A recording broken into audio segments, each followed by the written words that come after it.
Mohamed to be arrested today? I thought about the man was Minister of Housing. So he had access to data and information and everything else to give himself to know where to put that land perfectly. During that time, a lot of people of his got friends and families and so on, got lands, house lots, and farming lands. Until now, people are getting lands and farming lands that are not Guyanese. Tremendous successes through a collaboration between the DPP, the Attorney General Chambers, SOCU, members of the Guyana Police Force, CANU, and the Guyana Revenue Authority. You would have read in the newspapers how many accounts we have frozen recently, how many large quantities of gold and other precious metals that we have detained through court orders using the legislation. The emphasis now going forward is on forfeiture, is to seize proceeds of crime. A 5-year-old woman was on Wednesday fined after pleading guilty to assaulting attorney-at-law Christopher Belfield and using abusive language during an incident on Crowell Street, Georgetown. Lashazia Adams appeared before Magistrate Fabio Azor at the Georgetown Magistrates Court, where she admitted with an explanation to unlawfully assaulting Belfield on Friday, June 19, 2026. She also pleaded guilty to a charge of using abusive language against him. Head of Guyana and is believed to have been issued by a Spanish-speaking group from Venezuela, Singh said on Wednesday. We're working with our international counterparts because this threat originated outside of Guyana. Based on the information that we got, it's a Spanish group, we suspect out of Venezuela. So we're working with our counterparts. Unfortunately, we don't have the sort of communication we'd want with Venezuela as we have with other countries.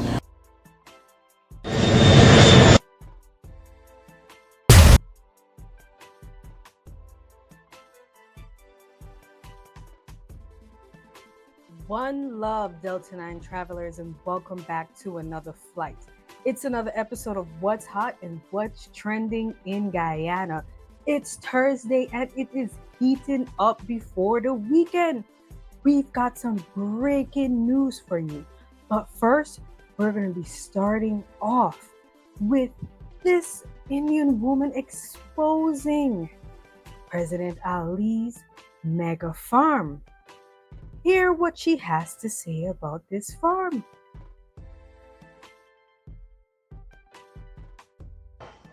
Yeah, I want to know what I thought about. The man was Minister of Housing. So he had access to data and information and everything else to give himself to know where to put that land perfectly. During that time, a lot of people of his got friends and families and so on, got lands, house lots, and farming lands. Until now, people are getting lands and farming lands that are not Guyanese. Like, Guyanese get pushed back to the back of the line. You gotta wait donkey years for it. Now, no way on this internet did I come out and say that people want free land and people want free money. So the minions them, PPP minions them, and whatever political party you serve or worship, I never said anything but free. I said give people land when they got strength so they could work and build on it. Now when them dying or dead, we ain't carry nothing when we go. Enough of these people apply since them was like what, in their 20s and 30s. And a lot of people land come through. What the messages I got? The land come through till they reach in their 60s and 70s. Now tell me what. Well, here, I've heard this story so many times. A lot of people put in for land and they really didn't get this land in the later years. I know that there's different people listening to what's trending today and probably went through a similar situation or know people that would have went through this same situation that's probably still waiting for a land that joined to get a land for so many years. Mind you, I'm in my 30s, and my mother would have said she put in for land since before she had me in the 90s, and you realize she didn't get a place or a land plot or any them calling her back till in the after 2022, which is crazy. Let me know below, Team Delta, if y'all have this similar situation. What a 60-year-old or a 70-year-old could build on their land. At that point, they're retired. Their only dependence now is the pension money. And the pension money, if they have no house, because they asked you for a land years ago, can't even pay their rent, because right now, the apartments that you're renting so much money for, these people can't afford it, even if they're living with their relatives. Like, yeah, coming in my face, but I clean old people over here, and in Guyana, y'all let us take care of the elderly. No, y'all don't. Most of y'all is just got y'all elderly parents and grandparents that just for the pension money, and y'all is treat these people just like the way they get treated at the hospital and in public from everybody else. Okay, I know what I say. Y'all is just being nasty and mean to y'all own mother and grandmother when they got move back in to live with y'all. I took care of my grandfather, and I assist in helping my great grandmother in everything. So when I come over here and do home health aid, it wasn't something I've never done before. Okay? And doing that was an honor.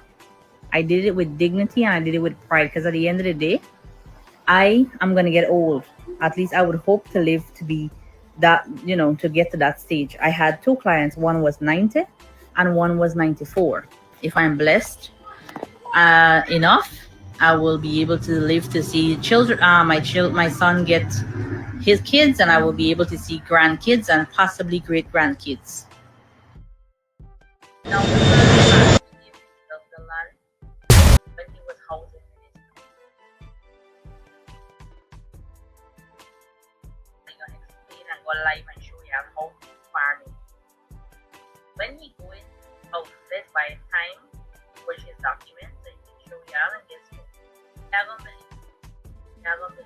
Y'all done it. Now, if I was my fellow Guyanese on housing. Team Delta, speaking on housing, well, it seems like President Ali has an answer for everybody out there that's saying that there's a housing shortage, people ain't getting no housing. Hear what the president has to say when it comes to housing in Guyana. Now, housing is an important subject matter and one of the key deliverables of the People's Progressive Party Civic. You will recall that over the last number of years, we've invested heavily in housing because we believe that every Guyanese who is qualified, every Guyanese family qualified, should be able to live in their own home. And our policy is not just about creating house lots. It's about enabling home ownership. We have pursued a number of policies and created a number of avenues through different initiatives that would enable families and persons to move from land ownership to home ownership, to support, to incentivize, to subsidize, to create an enabling environment for home ownership. And I want to talk a bit about the housing program over the next 4 years and what we hope to achieve. Now, as you know, over the last 5 years, we have invested heavily.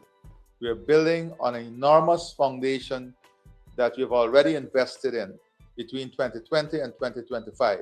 And of course, before that, in previous People's Progressive Party civic government. But one of the key challenges we had when we returned to office in 2020 was the lack of energy and the lack of focus in the housing sector. Nothing new was created. Between 2020 and 2025, we've invested nearly $240 billion in the housing sector. We've regularized approximately 24 squatter settlements. That is giving people ownership to their land, giving them the ability to use their homes and their houses as collateral. And many of those persons in the squatting settlement would have gone now to improving their homes, building businesses, and enhancing their lives. We've developed more than 100 housing areas. Yes, in the last 5 years, we've invested and developed more than 100 housing areas. We've distributed more than 50,000 house lots, and these lots are highly subsidized. In addition to that, you would recall that we have reversed VAT on locally produced building materials. We have more than 128,000 citizens benefited from land allocation and enjoy this wealth creation. We were able to transfer directly to these persons $94 billion in transferred wealth. Now, despite exceeding our manifesto promise of the 50,000 house lots, what we face today is still a significant housing deficit. And I want to address this in a historic and a futuristic manner. Wow. If this is true, then that is amazing that people are finally able to get the house lots that they need. What are your thoughts, Team Delta? Let us know below. But speaking about house lots and farmland, we're going to be getting into some of the problems that the opposition leader has been facing. I know that y'all would have heard that they reopened the paper shards case. Mohamed is saying that this is because he's been exposing President Ali's mega farm. So with the opening of paper shards case, a few people were arrested. We get a tin shop owner being arrested, a mechanic being arrested, a farmer security guard being arrested.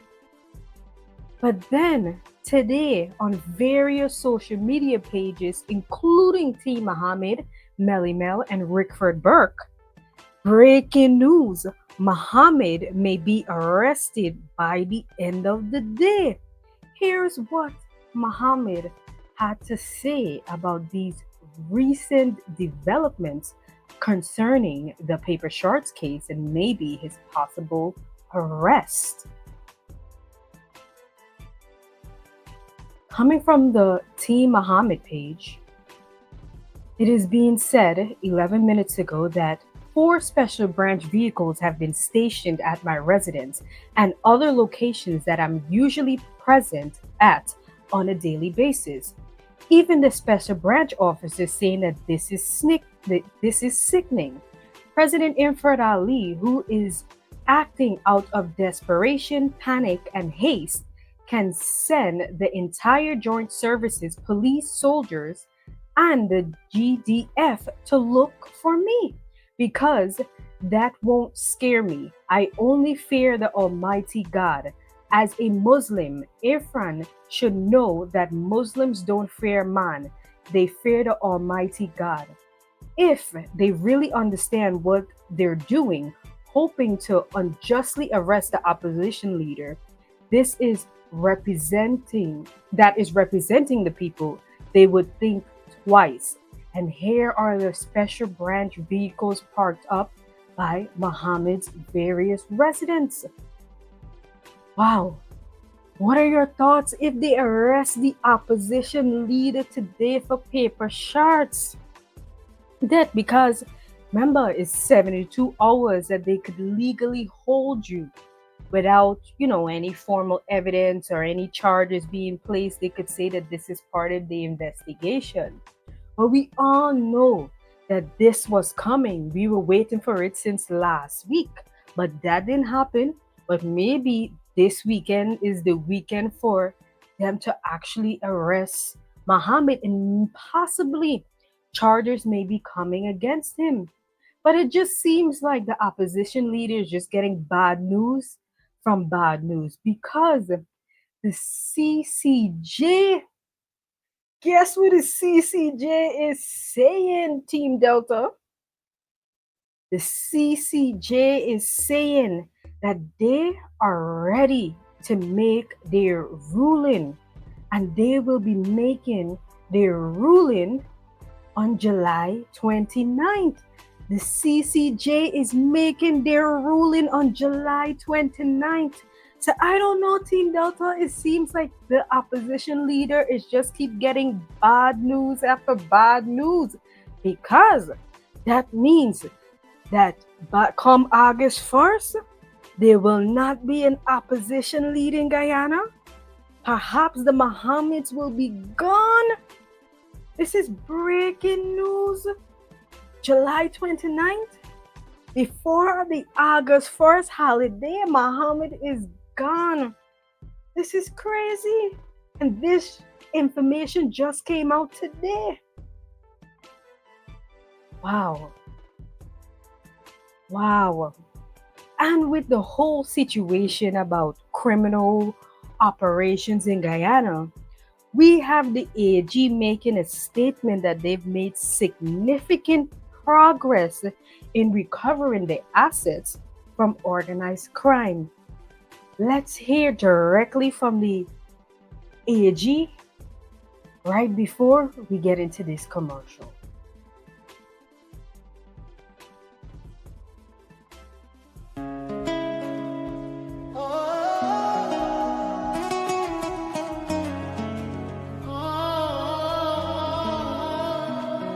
Unleash the best version of yourself with every goddess. Say goodbye to limitations and say hello to a better, stronger, healthier you. Feet on soil, Guyana roots in my veins. In recent times, we have reaped tremendous successes through a collaboration between the DPP, the Attorney General Chambers, SOCU, members of the Guyana Police Force, CANU, and the Guyana Revenue Authority. You would have read in the newspapers how many accounts we have frozen recently, how many large quantities of gold and other precious metals that we have detained through court orders using the legislation. The emphasis now going forward is on forfeiture, is to seize proceeds of crime. In the past, you would recall that a person gets a conviction for drugs and they go to jail, but there's a huge fine that is also imposed. Let us say 3 years imprisonment with $10 million in fine. The fines were never pursued. We are now going to pursue the fines, and we are going to seize, using the law, seize properties that evidence suggests are the proceeds of crime or acquired through criminal means and criminal proceeds. And that is the new direction that Guyana is going, along with the Caribbean and the world.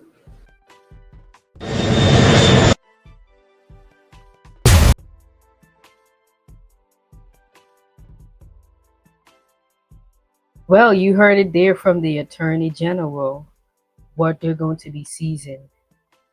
Speaking about the Attorney General, we're going to be hearing from Mr. Kanu himself, because he's been getting some severe threats from international communities, not anyone from Guyana. He's been getting threats from Venezuelans, allegedly. Let's hear directly from Mr. Kanu.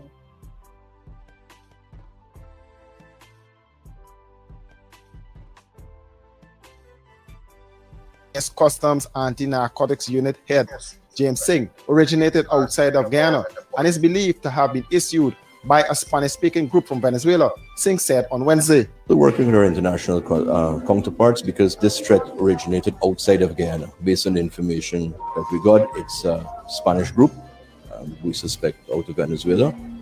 So we're working with our counterparts. Unfortunately, we don't have the sort of communication we'd want with Venezuela as we have with other countries. But we're sharing some information with counterparts here and in the region, and we're doing our best to at least get to the bottom of it or dissuade them from trying.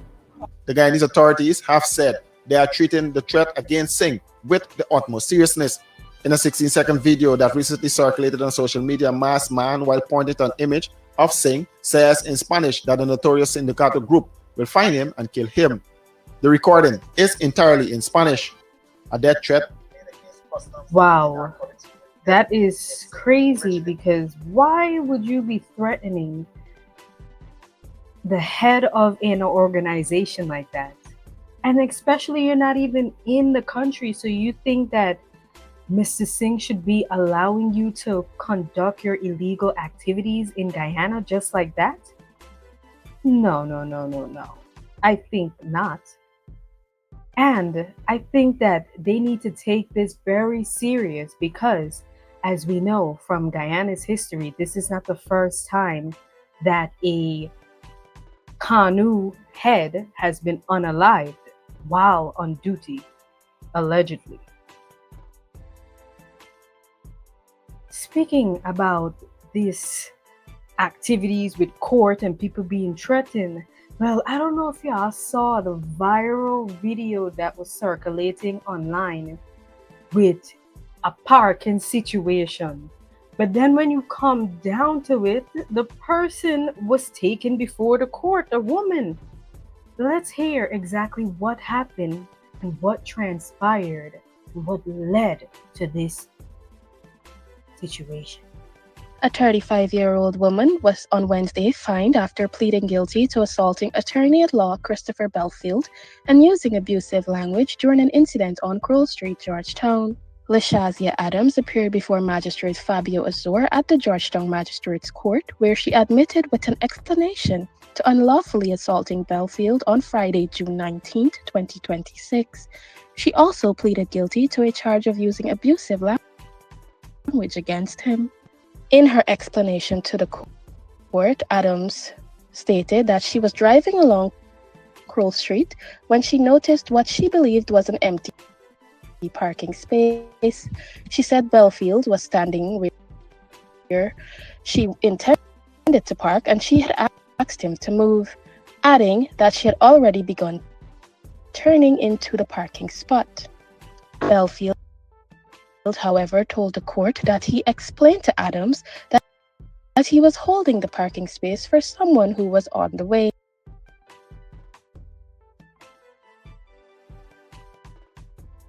Team Delta, way out and holding a parking spot for somebody that was on the way. We don't know how long they're gonna take in Georgetown traffic. You holding a parking spot, and like this attorney set you up because what?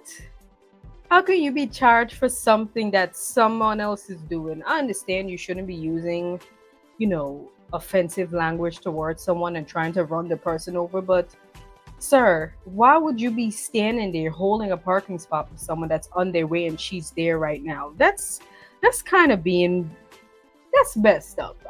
It could just be me, but let us know below, Team Delta. As a driver, would you be angry if someone is holding a parking spot for someone, not seeing that the person was coming back around the car now? We don't know how long this person was going to take to reach this parking spot to come and park. Maybe she even had to go into the magistrate court right away. Maybe she had a specific appointment. But she's wrong. They're both wrong. She's wrong for trying to run him over and cursing at him, but he is also wrong for trying to hold a parking spot while the person is not there. Let us know your thoughts below, Team Delta. According to the prosecution, it was after that explanation that the confrontation escalated. The prosecution further told the court that Belfield was struck by the vehicle 5 times during the incident, with a medical certificate documenting his injuries tendered into evidence. Injuries?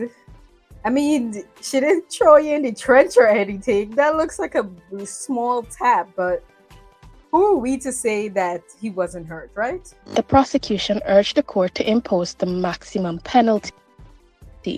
Magistrate Azor, however, questioned the basis for seeking the maximum penalty, noting that Adams had admitted guilt. After considering the matter, the magistrate accepted her guilty pleas and fined her $10,000 for the abusive language offense and $15,000 for the assault charge.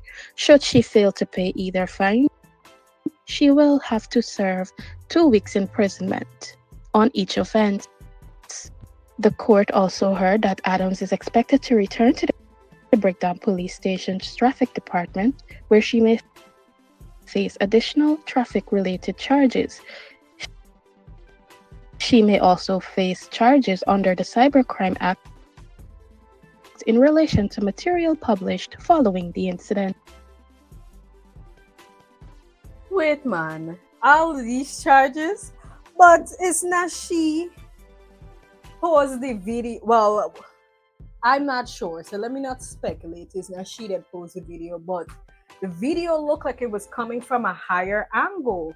So I can't see that she's the one that would have posted this video, because this video has been circulating on social media, but maybe she was the one that posted it. But girl, just pay the fine, because it's not worth you spending 4 weeks in jail just for this minor situation. And next time, if you want to be a bravado and stand in the place, probably call the police or something. You're right next to the court. There's always officers there, or find another parking spot. Speaking about parking spots and traveling, well, I don't know if y'all knew, but Spain granted 9 Caribbean countries visa-free travel, but not the oil-rich Guyana. So everybody is wondering, why not Guyana? Why wasn't Guyana granted visa-free travel to Spain? What are your thoughts below, Delta 9 Media family? And we have came to the end of what's trending in Guyana. And we're going to try to keep you updated every day, because there's so much. There's always something going on, from the opposition leader, from APNU, James Bond, and the president and the mega farm. We will always keep you updated, Team Delta. We will always keep you updated on what is going on in Guyana. I want to thank everyone for tuning in to Thursday's episode of What's Trending in Guyana. Into another episode of What's Hot and What's Trending in Guyana. Please take a few seconds to like and subscribe. Stay connected with everything that's trending in Guyana and the diaspora. I'm T. Tata for now.